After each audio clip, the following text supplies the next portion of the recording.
snowballed, right? And we actually installed, with your help, the first T1 in Celebration, and the Right. first one literally for residents in the metro Orlando area. And I remember it looked like a Muppet movie. There were six guys standing around a hole in the backyard staring at it for a couple of hours. And my wife went out and she said, "What are you guys doing?" And they said, "Well, we've never actually seen one of these lines here before, and we're trying to figure out how we get it from here to your house," which was the first time I heard the words "the last mile."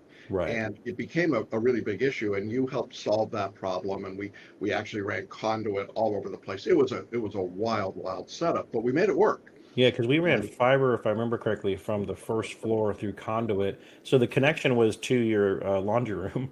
And yeah, then we ran conduit with fiber optic in it from there to the upstairs where we gave you a Dell server, yeah, which was how we were going to transpose the business into you. The website would be local. You wouldn't have to do any of that stuff. And